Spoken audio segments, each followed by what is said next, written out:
अस्सलाम वालेकुम नाजरीन, क्लिनिकल टॉक की नई एपिसोड में एक नए टॉपिक और नए गेस्ट के साथ हाजिर है आपका होस्ट डॉक्टर अब्दुल राना। और दांत के दर्द के बारे में हमने बात करनी है। तो सबसे पहले बहुत शुक्रिया आप तशरीफ़ लाई मेरे शो में। आज हम जिस टॉपिक पे बात करने जा रहे हैं वो बड़ा इंपॉर्टेंट टॉपिक है। आए डॉक्टर साहब से सवालात का सिलसिला शुरू करते हैं।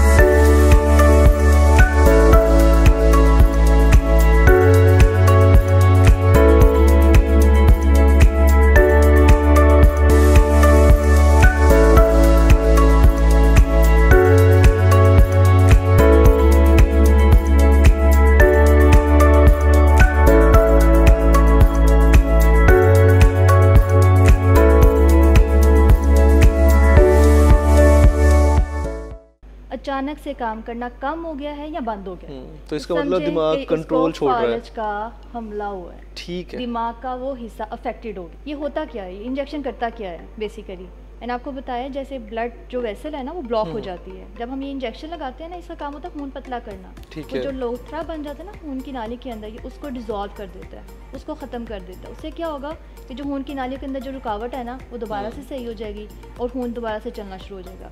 तो जो पेशेंट डिसेबल हो जाता है ना स्ट्रोक की वजह से, वो 80% चांसेस होते हैं कि पेशेंट रिकवर कर जाए। ठीक है, इस इंजेक्शन के बाद। अच्छा, ये तो एक मतलब फिर आप इसको एक इनकलाबी दवा कह सकते हैं कि जो पाकिस्तान। हाँ जी। अस्सलाम वालेकुम नाजरीन, क्लिनिकल टॉक की नई एपिसोड में एक नए टॉपिक के साथ हाजिर है आपका होस्ट डॉक्टर अब्दुल राना। आज जो हमारा टॉपिक है वो भी इंतहाई अहम है।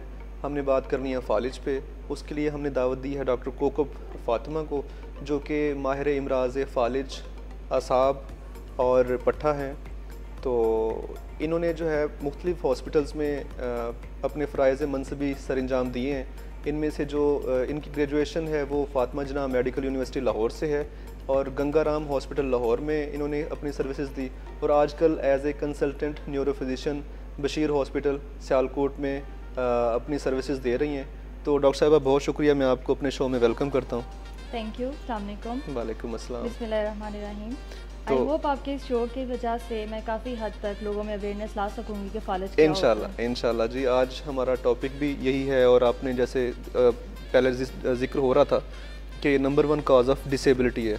तो मैडम मुझे ये बताइएगा कि इसको किस तरह से आप कैटेगराइज करते हैं फालिज को, कि फालिज क्या होता है और इसकी इकसाम क्या है?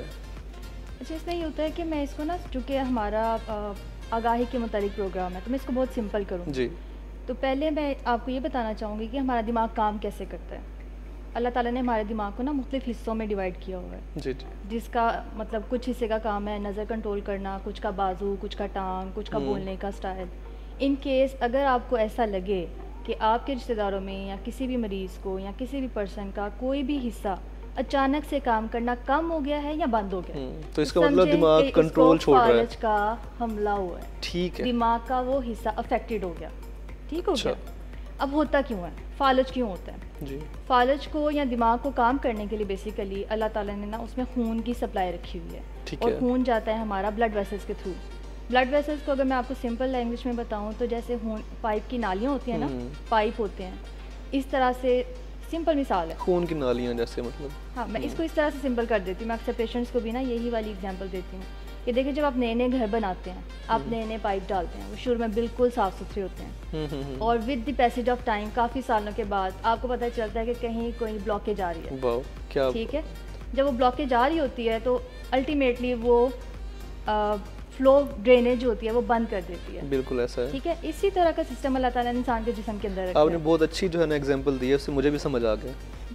उसमें क्या होता है कि जब इंसान बिल्कुल छोटा होता है ना, बच्चा होता है, तो वो खून की नालियाँ बिल्कुल साफ़ सुथरी होती हैं। विद पैसेज ऑफ टाइम क्या होता है कि वो ना ब्लॉक होना शुरू हो जाते हैं या उनके अंदर गंदगी जमा होनी शुरू हो जाती है।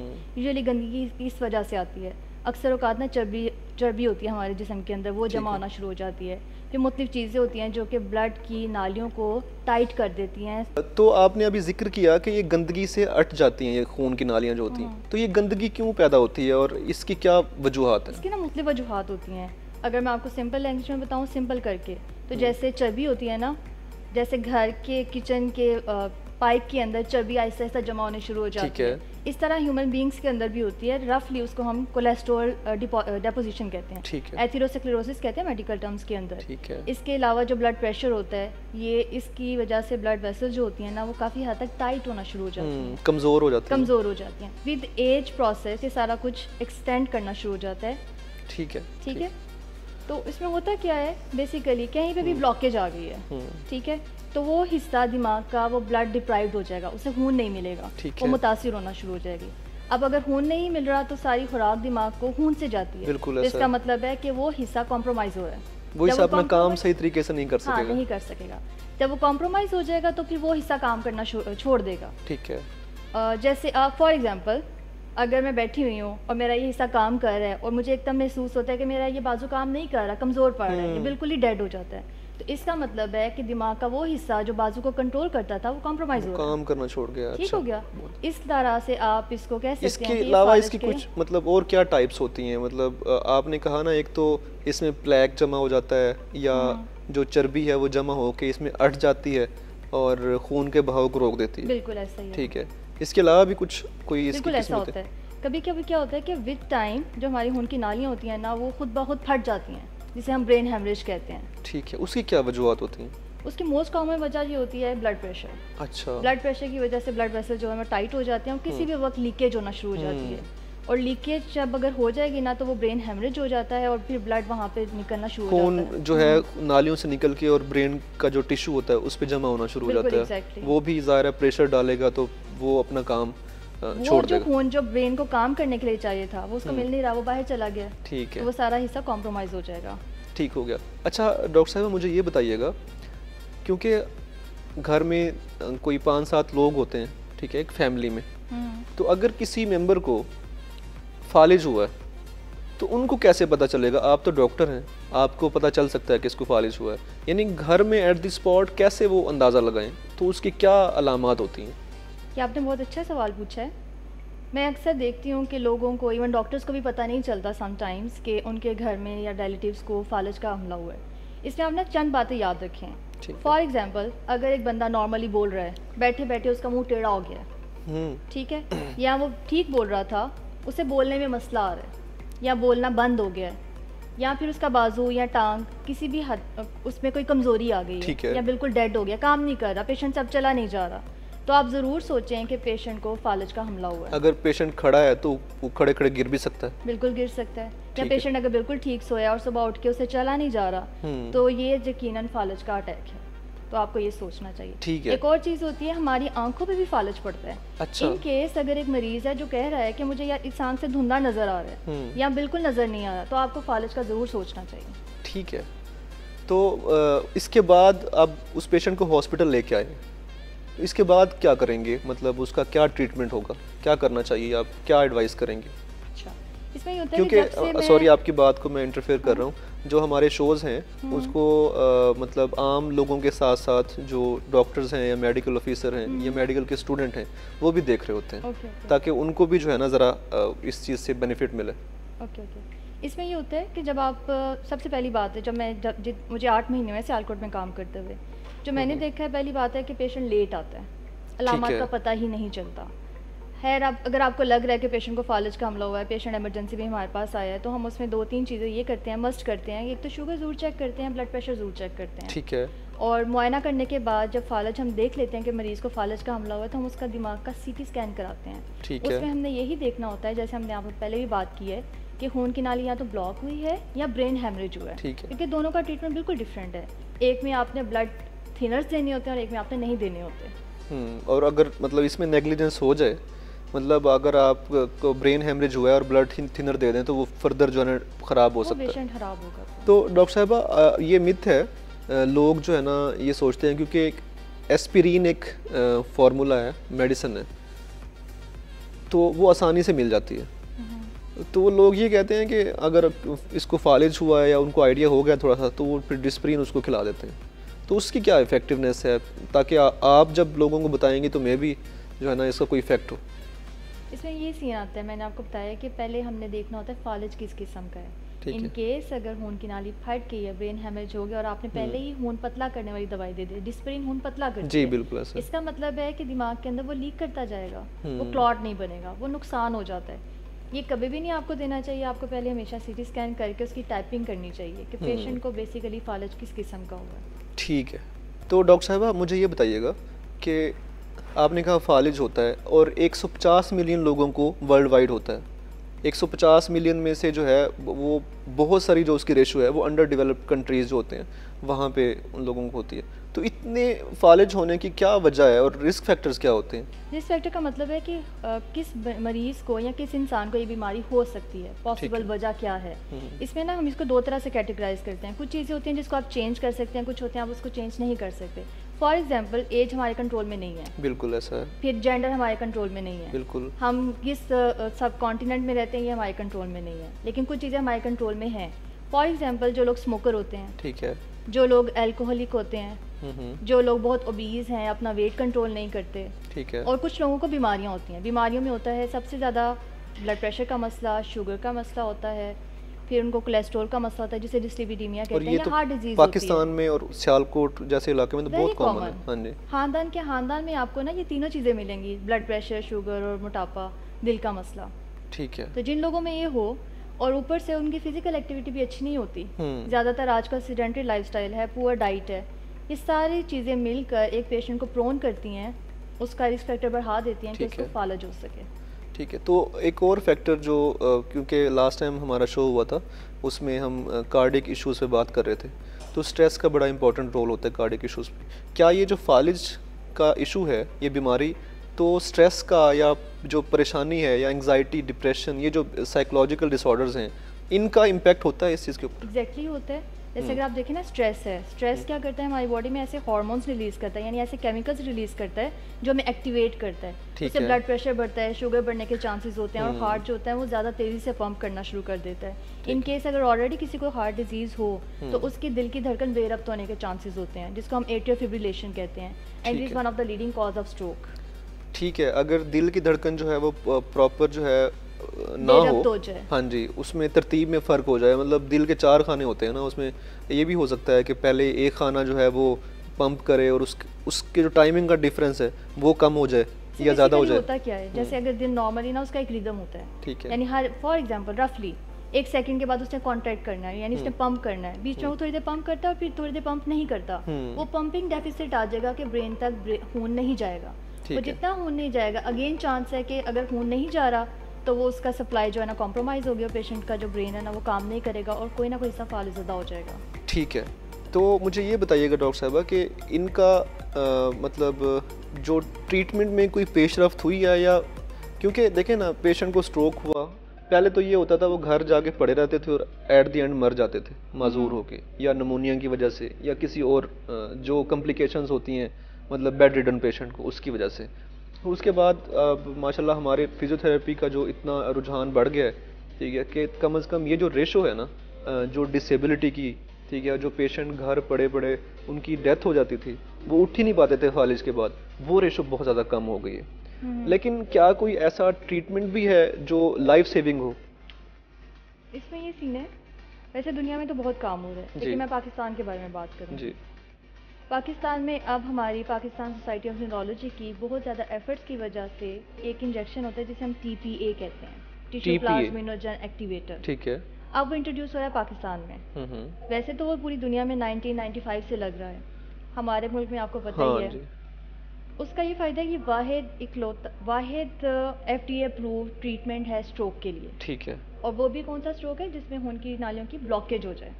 ये होता क्या है, इंजेक्शन करता क्या है बेसिकली, मैंने आपको बताया जैसे ब्लड जो वेसल है ना वो ब्लॉक हो जाती है, जब हम ये इंजेक्शन लगाते हैं ना, इसका काम होता है खून पतला करना, वो जो लोथरा बन जाता है ना खून की नाली के अंदर, ये उसको डिसॉल्व कर देता है, उसको ख़त्म कर देता है। उससे क्या होगा कि जो खून की नालियों के अंदर जो रुकावट है ना वो दोबारा से सही हो जाएगी और खून दोबारा से चलना शुरू हो जाएगा।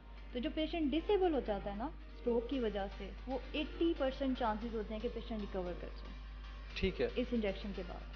अच्छा, ये तो एक मतलब फिर आप इसको एक इनकलाबी दवा कह सकते हैं कि जो पाकिस्तान, हाँ जी, पाकिस्तान में ज़ाहिर है जैसे सर्कमस्टांसेस है ना, हमारा मियार ज़िंदगी वैसा नहीं है, ना ही मियार सेहत वैसा है, तो अगर ये टिश्यू प्लाज्मिनोजन एक्टिवेटर जो है अगर ये अभी पाकिस्तान में शुरू हो चुका है या अभी? बिल्कुल शुरू हो चुका है, पाकिस्तान के काफ़ी मुल्क शहरों में ये लग भी रहा है। ठीक है। जैसे लाहौर हो गया, पिंडी हो गया, कोयटा हो गया। अभी हमारी पाकिस्तान सोसाइटी ऑफ न्यूरोलॉजी की काविशों की वजह से बाकी सारी सिटीज़ में एक्सपैंड कर रहा है। ठीक है। लेकिन इस इंजेक्शन के बारे में ना कुछ चीज़ें मैं आपको मतलब मैं आपके साथ शेयर करना चाहती हूँ कि जैसे ये जो इंजेक्शन होता है ना, इसका एक खास टाइम होता है। ठीक है।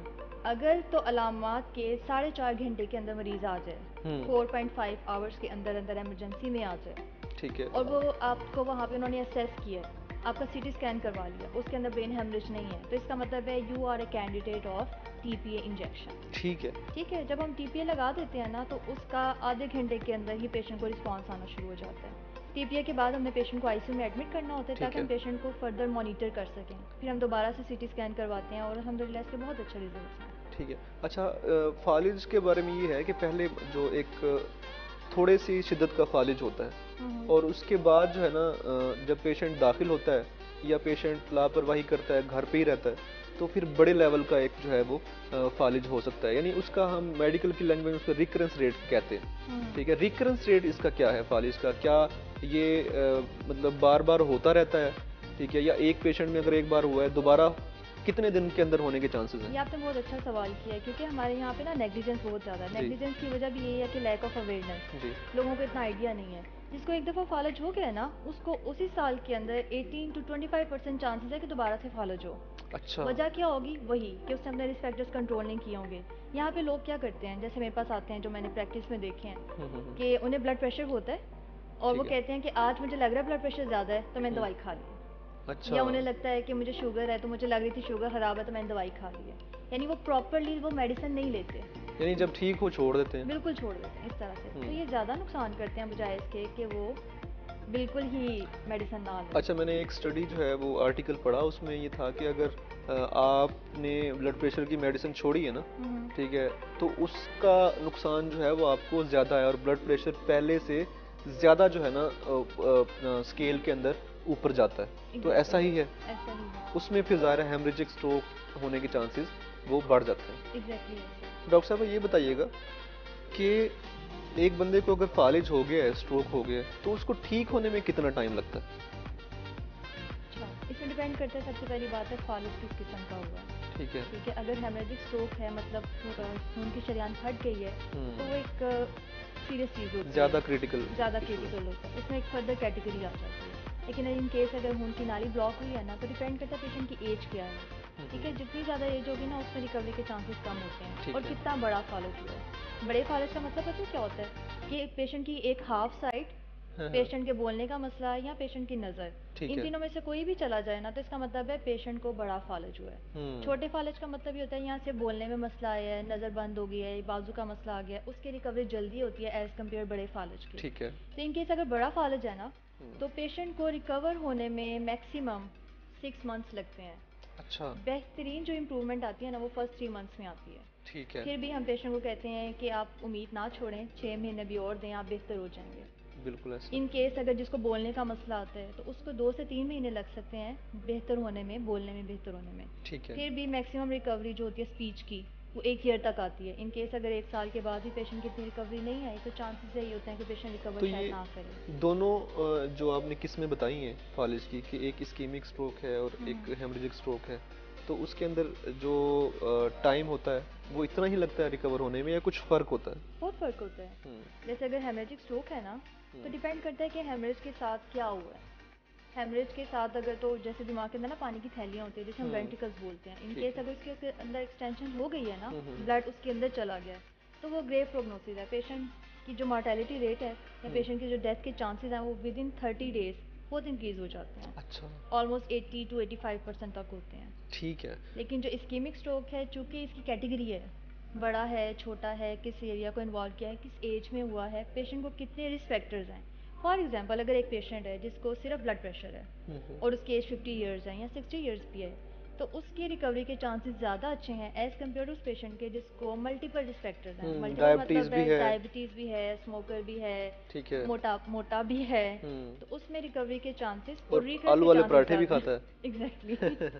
तो मैडम, ये तो वैसे इसकी रिकवरी जैसे आप 6 महीने कह रहे हैं, 6 महीने बेड पे रहना मजबूरन पेशेंट को तो रहना पड़ता है, लेकिन हमें तो सोच के जो है ना कुछ होता है। अल्लाह ताला जो है ना हमें महफूज रखें इन चीज़ों से। लेकिन हम महफूज रह कैसे सकते हैं, उसके लिए आप क्या मतलब कुछ गाइडलाइंस बताएंगी, हमें क्या करना चाहिए इसकी प्रिवेंशन के लिए? सबसे पहली तो बात यह है कि इन केस आपको वेट पे ध्यान देना है।